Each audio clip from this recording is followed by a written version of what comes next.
Урматтуу мекендештер, кадырлуу машыктыруучулар жана спортчуларыбызды акырына чейин сүрөгөн күйөрмандар, Олимпиадалык курама команданын урматтуу мүчөлөрү, кымбаттуу спортчулар, сиздерди Париждеги 33-чү жайкы Олимпиада оюндарына ийгиликтүү катышып, эгемен Кыргызстандын тарыхында алгачкы жолу 6 медаль утуп, ата мекенибизге олжолуу келишиңиздер менен чын жүрөгүмдөн куттуктаймын.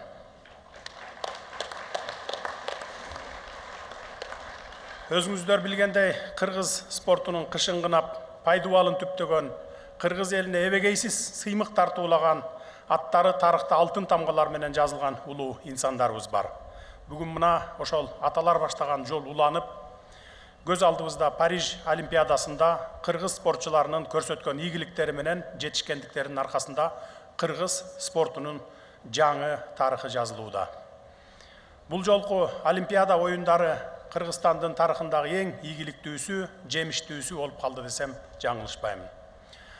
Париж Олимпиадасына дүйнөнүн 206 өлкөсүнөн 10 миңден ашуун спортчу катышты. Кыргызстан 16 спортчусу менен 206 өлкөнүн ичинен медалдык эсеп боюнча 68-чи орунду ээледи. Ал эми Олимпиада оюндарына Азия чөлкөмүнөн катышкан 44 өлкөнүн ичинен биздин өлкө 15-чи орунду камсыздады. Катышкан 16 спортчубуздун 6оосу байге менен кайтып келип, барган спортчулар менен жеңген медальдарынын катышы боюнча биздин өлкө 206 мамлекеттин сап башында турду. Караңыздар, мына бул эмне деген көрсөткүч, бул эмне деген сыймык.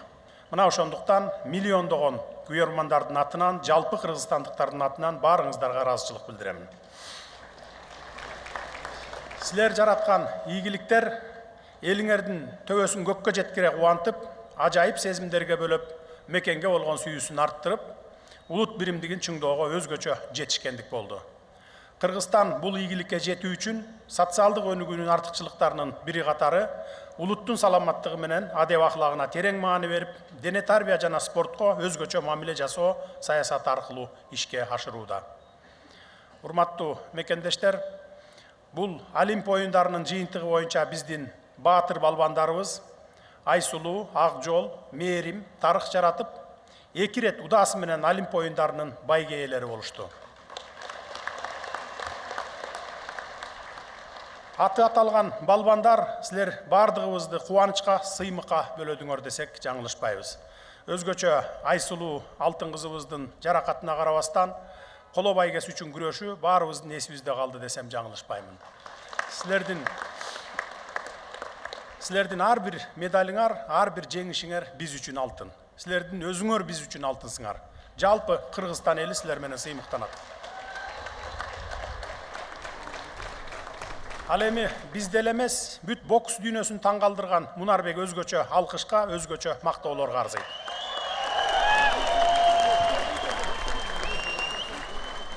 Олимп оюндарына биринчи жолу катышып жатса дагы, Мунарбек өзүнүн токтоолугу, жөнөкөйлүгү, салкын кандуулугу, ошондой эле өзгөчө техникасы менен айырмаланып, атаандаштарын биринин артынан бирин жеңип келди.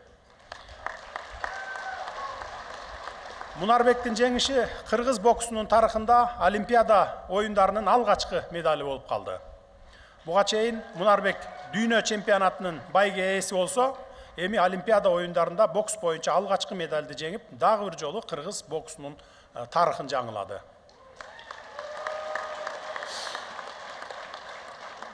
Ал эми күрөш өнөрүнүн эң мыкты ыкмаларын көрсөтүп, чеберчилиги менен көпчүлүктү суктандырган жоламанды жана тажрыйбалуу үзүрдү өзгөчө белгилегим келет.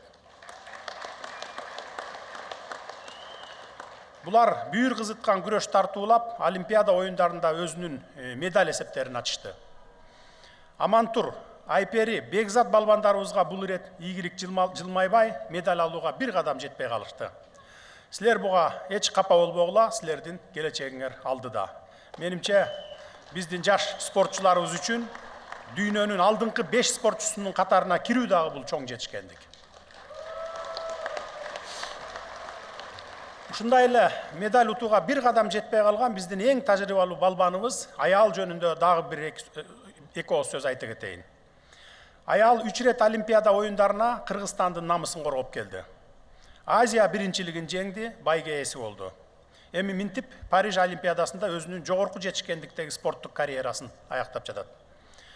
Аял эми өзүнүн мол тажрыйбасын өсүп келе жаткан жаш спортчулар менен бөлүшүп, келечектеги чемпиондорду тарбиялайт деп ишенемин.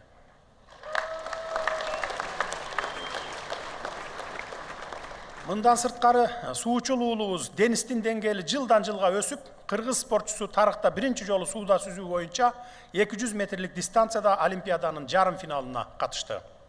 Бул жарым финалда Денис Орто Азия чөлкөмүндөгү өлкөлөрдүн арасынан катышкан жападан жалгыз спортчу болуп калды. Бул дагы биз үчүн өтө кубанычтуу. Ошондой эле спортчу кызыбыз Елизавета 50 метрлик сүзүү дистанциясында өзүнүн тайпасында биринчи келип, бир кубандырса, бул аралыкта Кыргызстандын рекордун жаңылап, экинчи рет кубантты. Дээрлик 80 спортчунун арасынан 30-чу орунду алуу бул дагы оңой эмес. Дзюдочуларыбыз Ерлан, Кубаныч жана Балбан уулубуз Ерназар Олимпиада оюндарында тырышчаактыкты берилгендиги менен элдин эсинде калышты. Булардын келечеги дагы да алдыда. Эң негизгиси бул оюндардан алар баа жеткис тажрыйба алышты деп ишенем.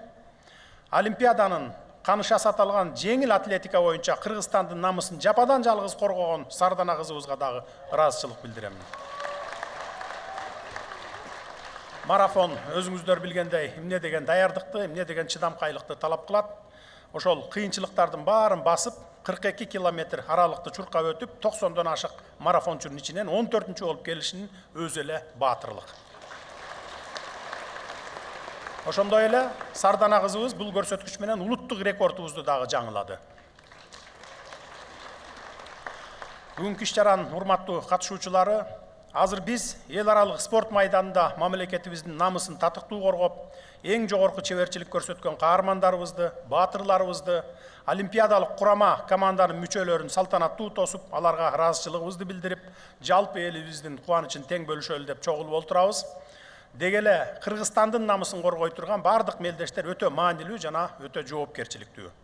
Ал эми Олимпиада оюндары бул жөн эле эл аралык мелдеш эмес. Бул жерде мамлекеттер дүйнөдөгү алдыңкы спорттук держава наамын алыш үчүн атсалышат.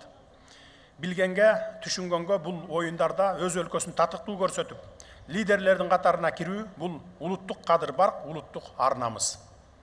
Ошондуктан силер тагылган милдетти так аткарып, Кыргызстанда спорттук салт санаалар бекем экенин, өлкөбүздө дагы деле дүйнөнү таң калтыра турган уул кыздарыбыз бар экенин, кыргыз спорту зор потенциалга ээ экенин, күйөрмандарга болуп көрбөгөндөй кубаныч тартуулай турган, миллиондогон жарандардын жүрөгүнөн түнөк таба турган күчтүү спортчуларыбыз бар экенин далилдедиңиздер. Бул Париж Олимпиадасында силерди кары дебей, жаш дебей жалпы кыргызстандыктар кош колдоп, бир дем менен колдоп жатышты. Мен да силердин ар бир таймашыңарды үй бүлөм менен калтырбай көрүп, колдоп, коштоп турдум. Силер өлкөбүздүн намысы үчүн мыкты күрөштүңөр. Олимпиадалык килемге, татамиге, рингке жолго чыккан ар бириңер менен сыймыктанабыз. Колдоо демекчи, Париж Олимпиадасында тарыхы бар, тарыхы бир, тамыры бир, тили менен дили орток кыргыз, казак, өзбек күйөрмандарынын өз ара ынтымагы дүйнө жүзүнө даңазалангандыгын айтпай кетүүгө болбойт. Спортчуларыбыздын чет жерде бири-бирине ылым санашып, тууган сезишип, жеңиш сезимдерин бөлүшүп, көкүрөк тийгизип, кучакташкан көз ирмемдери үч элдин эзелтен берки келаткан достук, тууганчылык, жакын коңшулук мамилесин ого бетер арттыргандыгы болду. Кыргыз, казак, өзбек элинин ынтымагы мындан да ары чыңдала берсин ылайым. Урматтуу мекендештер, бул ийгиликтердин артында спортчуларыбызды тарбиялоого өмүрүн арнаган машыктыруучулар жамааты турат. Андыктан Кыргыз Республикасынын курама командасынын грек-рим күрөшү, кыз келиндер күрөшү, бокс, дзюдо, сууда сүзүү жана жеңил атлетика боюнча чоң жоопкерчиликти алып, натыйжа чыгарам деген башкы улук машыктыруучуларга жана спортчулар менен күн түн дебей иштеген жеке машыктыруучуларга, мына ушундай таланттуу спортчуларды калың элдин арасынан сууруп чыккан биринчи машыктыруучуларга терең ыраазычылык билдирем. Сиздер өз ишиңиздердин чыныгы адистери гана эмес, шакирттердин эр мүнөзүн духун калыптандырган көрөгөч устатсыздар. Ошол эле учурда спортчуларыбыздын ата-энелеринин эмгегин да белгилебей кое албайм. Сиздердин балдарыңыздарга көргөн камыңыздар менен ишенимиңиздер бүгүнкү багындырган бийиктиктердин пайдубалы болуп берди. Алардын биринчи күйөрмандары жана дем берүүчүлөрү албетте сиздерсиздер. Сиздердин мекенчилдикке үндөгөн тарбияңыздар алардын эркин бүлөп, кыйынчылыктарды жеңип, чоң максаттарга умтулууга үйрөттү. Спортчуларыбызды өстүрүүгө жумшалган эмгегиңиздер бийик урмат сыйга татыктуу. Ошондуктан сиздер олимпиадалык курама команданын ажырагыс бөлүгүсүздөр. Спортто ийгиликке жетүүнүн дагы бир туруктуу шериги бул спортчулардын ден соолугуна кам көргөн медицина кызматкерлери. Сиздердин ар бир спортчуга болгон камкордугуңуздар чечүүчү мааниге ээ. Кылган мээнетиңиздер көп учурда байкалбай калат, бирок сиздерсиз көптөгөн жетишкендиктер жаралышы мүмкүн эмес. Ийгиликтерди багындыруу жолунда спортчуларыбыздын саламаттыгын камсыз кылганыңыздар үчүн чоң рахмат айтамын. Бул жолку жетишкендиктерде спорттук медалдардын жана федерациялардын улуттук олимпиадалык комитетинин кызматкерлеринин үлүшү дагы бар. Биз сиздердин спортты өнүктүрүүдөгү ролуңуздарды жакшы түшүнөбүз жана спорттук уюмдарды колдоону мындан ары да күчөтөбүз. Парижде өткөн Олимпиада оюндарын түз алып берүүнү камсыз кылган улуттук теле радио берүү корпорациясынын алгылыктуу иштерин дагы белгилей кетели. Алардын жардамы менен өлкөнүн булуң бурчундагы кыргызстандыктар Олимп оюндарына спортчуларыбыздын таймаштары менен жеңиштерине жан үрөп күйөрмандык кылышты. 2 аптанын ичинде Олимпиада оюндары кыргыз коомчулугунун ичиндеги талкуулардын негизги темасына айланды десем жаңылышпайм. Дыкат талдоо жүргүзүп, аналитикалык ой пикирлерин жазгандар да болду, ачуу менен ашыра сындагандар да болду. Кандай болгон күндө дагы коомчулукта айтылган сын пикирлерден биз туура жыйынтык чыгарышыбыз керек. Олимпиадалык курама команданын урматтуу мүчөлөрү, спорттогу ийгилик бул талыкпас эмгек, мекенчилдиктин кайталангыс үлгүсү. Анткени силер багындырган жеңиштер менен канчалаган жаштардын жүрөгү толкуйт, Кыргызстандын кызыл байрагын желбиретсем деген мекенчил сезимдер ойгонот. Кийинки жаш муундар өрнөк тутуп, силердей болгусу келгендердин катары арбыйт. Кыргыз спортун, Кыргызстанды дүйнөгө тааныта турган чемпиондордун чыгышына мына силер себепкер болосуңар. Урматтуу агайын туугандар, өлкөбүздүн намысын коргогон спортчу уул кыздарыбыздын ийгиликтерине дагы далай жолу бирге кубануу жараткан насип кылсын. Кубанууну дүйнөлүк мелдештердеги жетишкендиктер бул мамлекеттин мүмкүнчүлүктөрүнүн эң мыкты көрсөткүчү. 21-кылымда күчтүү жана дени сак улут гана атаандаштыкка туруштук бере алат.